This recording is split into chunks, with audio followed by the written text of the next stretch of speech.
Realmente é complicado ver seu time, mano, se desfazer de um jogador muito bom de bola e depois ver ele arrebentando por outro clube. Essa experiência eu já senti na pele quando vi o Cole Palmer sair totalmente injustiçado no Manchester City e depois ver ele arrebentando lá no Chelsea. Tu muito provavelmente vai falar que eu sou um torcedor modinha, tá ligado? Que começou a acompanhar o City só agora depois que eles ganharam a Champions League na temporada 22-23. Mas antes mesmo do próprio Guardiola assumir como técnico, eu já acompanhava o time, tá ligado? Inclusive me apaixonei pelo Manchester City após aquele baita golaço do Agüero que consagrou o City campeão da Premier League. E mano, ver um cara como o Cole Palmer ser chutado entre muitas aspas do time e de tal maneira é realmente de deixar qualquer um puto aí, pois eu sempre achei que ele tinha mais potencial até mesmo que o Phil Foden, que na minha opinião é um ótimo jogador, um cracaço, mas que só brilha se o time do City brilhar. Não é à toa que você tá vendo a fase que tá o Citão e o jogador diferenciado, cara, é aquele jogador que chega e resolve tudo, independente de como tá a situação do clube. O clube pode estar na zona de rebaixamento, aquele cara vai lá e ele vai tirar o clube daquela zona. Assim como o Cole Palmer fez no Chelsea, coisa que o Phil Foden não tá conseguindo fazer não. Existe um contexto pra ele ter saído do City sim, é claro, mas mano, é uma parada sem pé nem cabeça que tu se pergunta se isso realmente aconteceu de verdade, pois o Palmer vinha resolvendo jogos muito importantes pro City, inclusive a final da Supercopa da UEFA, com o Palmer empatando o jogo contra o Sevilla, e foi ali que ele pediu para o Guardiola mais minutos, pois ele gostava, mano, de jogar, sabe, ele queria jogar um pouco mais, pois tu sabes bem a qualidade que ele tinha, né, mas também se tu conhece o Guardiola, né, cara, e aquele ego inflado que ele tem, ele simplesmente disse que não tinha como, pois já tinha o seu favorito, o Phil Foden. Na realidade, cara, o Guardiola falou que tinha jogadores mais importantes no elenco e deixou o Palmer sair do City. Inclusive, mais recentemente aí, o Palmer deu uma entrevista falando que não gostaria de ter saído do Manchester City, mas que foi algo bom pra ele de certa forma, o que eu também concordo, tá ligado? Ele foi comprado então pelo Chelsea por aproximadamente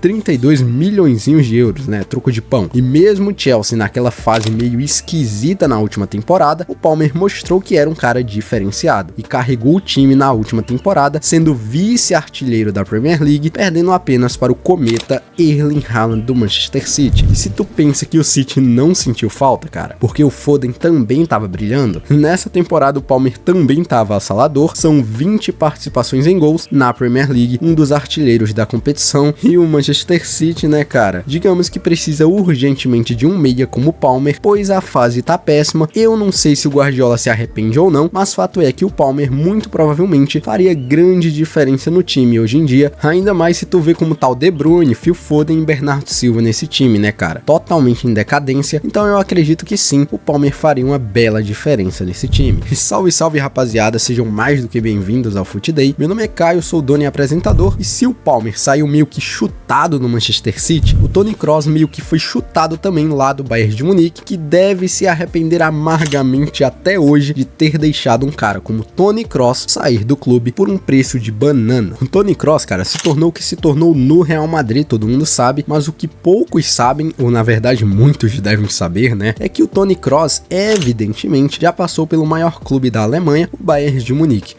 Não é o Borussia Dortmund, pois meio que é uma obrigatoriedade, né, de todo jogador alemão passar pelo Bayern de Munique e Borussia Dortmund da vida, para brilharem e posteriormente saírem para outros clubes ou ficarem, como é o caso do Thomas Müller, né, coisa que não aconteceu com o mágico Toni Kroos, que mesmo jogando muita bola pelos bávaros, meio que foi chutado ali, pois você conhece a filosofia do Bayern de Munique, né, e se tu não conhece, eu vou te apresentar agora. Os bávaros, cara, tem muito aquela filosofia de não pagar muito aos seus jogadores, ou pelo menos não contratar grandes estrelas, com diversos exemplos clássicos de jogadores que custaram meio que barato para o que eles realmente mereciam, né? E isso nem é só no mercado de transferências não, mas também nos contratos feitos pelos bávaros, onde em sua maioria são salários relativamente baixos, inclusive mesmo eles tendo pago o valor que pagaram no Harry Kane para ele sair do Tottenham, ele recebe pouco para o que ele realmente merece, né? Um cara como como o Harry Kane, cara, era pra ter um salário altíssimo, mais alto do que ele recebe, onde eu até pesquisei ali, mas não consegui achar muitas informações, mas pelo que o próprio Fabrício Romano já falou uma vez, o salário não é dos melhores não. E a mesma situação ocorreu com o Toni Kroos, que mesmo jogando uma bola no Bayern de Munique, demonstrando um futebol já diferenciado, né, que chamou a atenção de clubes gigantescos aí da Europa, e o Kroos, cara, ele queria sim ficar no Bayern de Munique, mas só com uma condição, que o Bayern de Munique aumentasse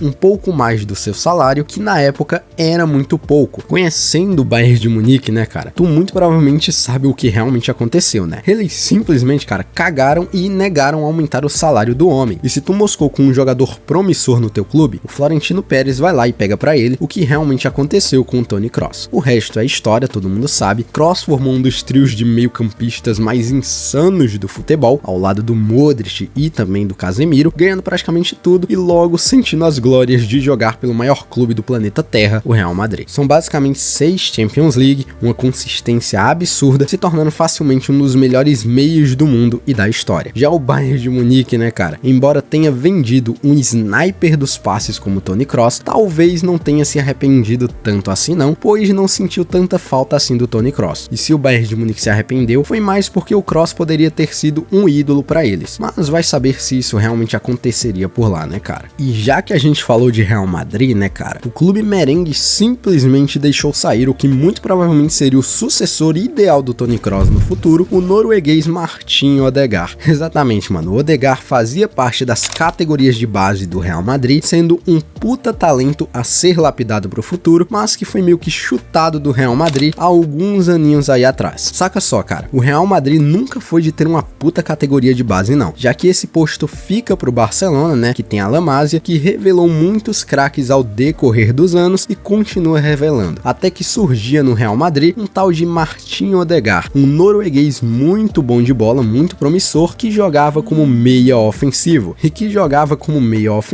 que também demonstrava um futebol muito diferente aí pra galera. Ele então subiu pro profissional e o que poderia ser um sonho pra muitos aí, acabou se tornando um pesadelo pra ele, que subiu da categoria de base e que esperava ganhar alguma chance no Real Madrid principal, né? O que obviamente não aconteceu, pois além de ter apenas 16 anos na época, era um time totalmente maduro do Real Madrid, aquele time mais casca grossa, com Modric e Toni Kroos na meiuca, o que era praticamente imprescindível dar muitas oportunidades como titular para um garoto de apenas 16 anos, né? E o Zidane um tempo depois até deu algumas chances pro Odegaard, dando alguns minutinhos no fim das partidas, mas nada tão acima da média não, eram apenas 5, 10, 15 minutos ali, um tempo que honestamente não tem muito o que mostrar, tá ligado? Todo mundo que acompanha futebol sabe que 5, 10, 15 minutos não tem como alguém mostrar muita coisa não. Ele então acabou voltando para as categorias de base e já com 17 anos subiu de novo e foi emprestado à Real Sociedad, um time que revelou jogadores muito bons aí no passado. Por lá, ele até mostrou que merecia mais oportunidades no Real Madrid, mas não aconteceu e ele foi vendido em definitivo para a Real Sociedad, onde jogou por mais 2 temporadas até o Arsenal gerar interesse no norueguês. As coisas não aconteceram por acaso na vida desse cara não, e ele foi comprado em definitivo pelo Arsenal, se tornando um símbolo de esperanças para os Gunners, que precisavam de um meia criativo urgentemente. Eu diria, meus amigos, que ele caiu como uma luva para o Arsenal. E não só isso, como ele se tornou capitão do time e o jogador mais importante também. Ele amadureceu muito como jogador e hoje eu diria que é facilmente top 5 meias aí do mundo, estando à frente de grandes nomes até mesmo do próprio Real Madrid, como Jude Bellingham e Valverde. Que a treta se instaure aí nos comentários. Talvez, mano, o Real Madrid não tenha se arrependido tanto, porque sei lá, mano, o Kroos ainda tava por lá e também tem o Modric, né, cara? Mas o Real Madrid, cara, precisa de um meia urgentemente, todo mundo que assiste o Real Madrid sabe, para suprir as necessidades que foram deixadas pelo Toni Kroos, né? E se tivessem o Odegaard no elenco, já seria a chave perfeita e a peça de substituição ideal para o Toni Kroos. E mano, o Odegaard tá brilhando demais lá nos Gunners e simplesmente é o segundo melhor meia da Premier League hoje em dia, só atrás, né, cara, do Kevin De Bruyne, fora que ele tem apenas 26 anos, ou seja, tem muita gasolina ainda pra queimar, sendo muito jovem ainda. 26 anos pro futebol, o cara ainda não é velho não, tá? Próximo caso aqui, cara, é um caso bem maluco, tá ligado? Bem louco, pois o cara saiu da Premier League, foi pra Itália e voltou pra Premier League voando. E é claro que eu tô falando de Mohamed Salah. Tu muito provavelmente tá vendo o Salah deitando e rolando hoje em dia pelo Liverpool e deve estar se perguntando quem foi foi o imbecil que vendeu esse homem e ainda mais por um preço de banana. A história do Salah começou lá no Basel, né, cara? Sendo um jogador muito interessante sim, mas que honestamente não demonstrava ser tudo isso ainda. Errava muito nas decisões, né? Falhava muito também, mas tinha muito potencial sim. O Chelsea então comprou o homem, mas logo se arrependeu. Isso lá em 2014, e o Chelsea, mano, não queria esperar de maneira alguma o desenvolvimento dele lá na Premier League, e você sabe o que aconteceu. A torcida também não entendeu muito bem, né? E começou a vaiar o homem, dizendo que ele não tinha nível da Premier League e que muito menos era bom o suficiente para estar no Chelsea. Sendo emprestado para a Roma da Itália, onde deitou e rolou por lá, foi um empréstimo super bem acertado, super bem desenvolvido, com a Roma comprando o Salah por preço de banana, aproximadamente 15 milhões de euros. Mas cara, o pior pesadelo do Chelsea nem foi esse não, e sim o Salah depois de ter ido jogar lá no Liverpool, rival do Chelsea, calando os críticos que diziam que ele não tinha nível de Premier League, né? Tu já sabes bem o que aconteceu, o Salah se tornou ídolo do Liverpool, ajudando o clube a conquistar mais uma Champions para sua história e dando outra Premier League para eles, junto do Clopão da massa, né? Além do mais, hoje ele é o melhor jogador do planeta, isso aqui é indiscutível, artilheiro da Premier League e tem mais de 200 gols oficiais pelo Liverpool, sem contar que o Chelsea precisava de um cara com o Salah nas últimas temporadas, e tu sabe bem o que realmente aconteceu com o Chelsea, né, cara? E honestamente, mano, se tu tá vendendo um cara muito promissor, pelo menos coloca, sei lá, mano, uma cláusula de recompra, tá ligado? Infelizmente ou felizmente, isso não aconteceu, e hoje Mohamed Salah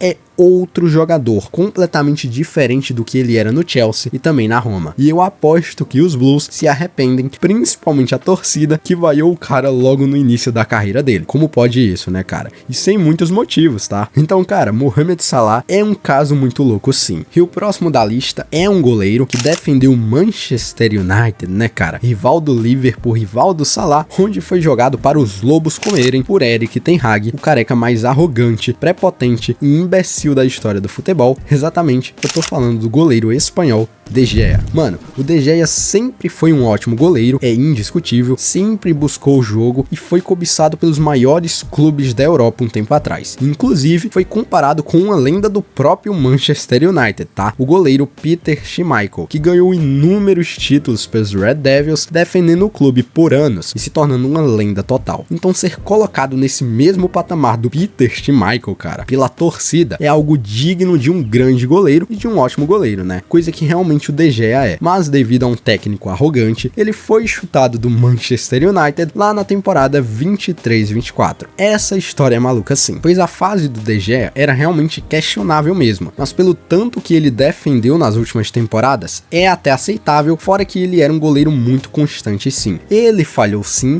em momentos decisivos, mas nada justifica a sua saída tão repentina do clube não, sendo muito injustiçado, tá? O Ten Hag não queria contar com ele no elenco, simplesmente contratou o Onana sem ninguém saber, que na época jogava na Inter de Milão. O problema, cara, é que o De Gea não queria sair de forma alguma. Inclusive, mano, ele reduziu seu salário na metade pra ficar nos Red Devils e de nada adiantou, ele acabou sendo mandado embora. O pior de tudo é que o Ten Hag sujou a imagem do De Gea e simplesmente o goleiro ficou 1 ano e meio longe dos gramados e sem nenhum clube, enquanto o Onana falhava na sua primeira temporada pelo Manchester United. E o cúmulo é hoje em dia, né, cara, com o Onana falhando mais do que tudo e o De Gea brilhando lá na Fiorentina, disputando o título com o clube e tudo mais. Certamente os torcedores que concordaram com esse absurdo devem se arrepender amargamente com essa decisão feita pelo Erik ten Hag, e ainda mais por terem ficado com o Onana, um goleiro totalmente frangueiro e que na minha opinião é extremamente superestimado. E a parada é, né, meu caro, saiu caro demais pro Manchester United e barato demais pro De Gea, e eu diria até que foi um livramento para ele, visto a barca furada que tá o Manchester United hoje em dia. Sério, o Manchester United tá uma decadência e o De Gea lá em cima com a Fiorentina. E se o De Gea foi chutado pelo Manchester United, né, de Erik ten Hag, o que falar do Cristiano Ronaldo, né? Ele que é um ídolo do Manchester United por ter feito então uma passagem icônica pelo clube um tempo atrás, fazendo inclusive uma das melhores temporadas de sua carreira por lá, e que após passar pelo Real Madrid e Juventus, resolveu voltar para o seu clube de coração, que sempre o acolheu bem, o Manchester United. Mas a história não foi como a gente esperava, cara. E o ídolo acabou se tornando odiado, mas não pelos torcedores, e sim pelo técnico do clube. Mas antes mesmo de Erik ten Hag assumir como técnico do Manchester United, Cristiano Ronaldo já vinha deitando e rolando, jogando uma barbaridade pelos Red Devils e com certeza o mais decisivo do time. A cada partida ele só provava porque ele era aquele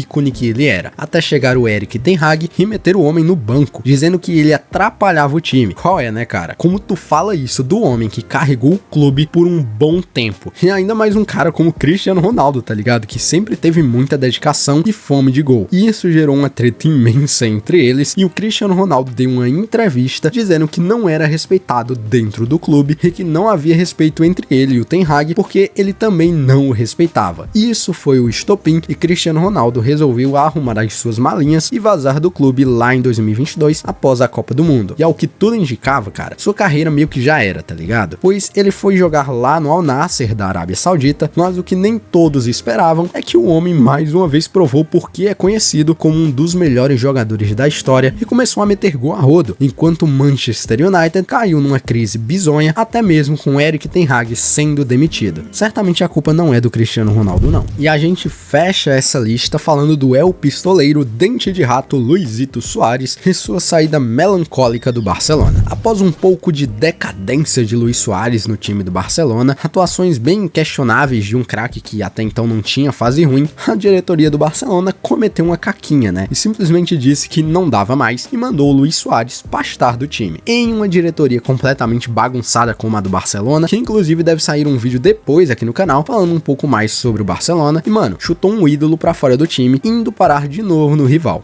Atlético de Madrid. Tudo isso por míseros 6 milhões de euros, exatamente. Beleza que ele já tava bem velho, mas mesmo assim, deitou e rolou no Atlético de Madrid e meteu 21 gols na La Liga. E o Atlético de Madrid ganhou a competição de maneira completamente histórica. Enquanto isso, o Barcelona vinha na decadência e surpreendeu todo mundo comprando o Kun Agüero. E é aquela coisa, né, meus amigos? Trocou 6 por meia dúzia, já que vendeu o Soares por ter 33 anos de idade e contratou o Kun Agüero, que também tinha 33 anos de idade. Que lógica é essa? E que tempos depois ele sofreu um problema cardíaco e se aposentou em definitivo do clube. No fim, o Barcelona perdeu 2 coelhos numa cajadada só e certamente devem ter se arrependido um bocadinho aí, sem contar, mano, que depois o Luis Soares veio e deitou e rolou aqui no Imortal Tricolor, né, no Grêmio, o que certamente também vai ficar marcado na história do Brasileirão. E a gente tem um vídeo semelhante a esse aqui no canal, falando de joias que clubes perderam, onde a gente dá aquela analisada massa, fechou? Certamente existem mais casos como esses citados aqui no vídeo, mas por hoje é isso. Se tu curte o conteúdo apresentado aqui, não esquece de deixar o likezão e ficar ligado aqui no FUTDAY, se inscreve, pois tá vindo muito conteúdo top agora em 2025. Feliz ano novo pra vocês, tamo junto, fui!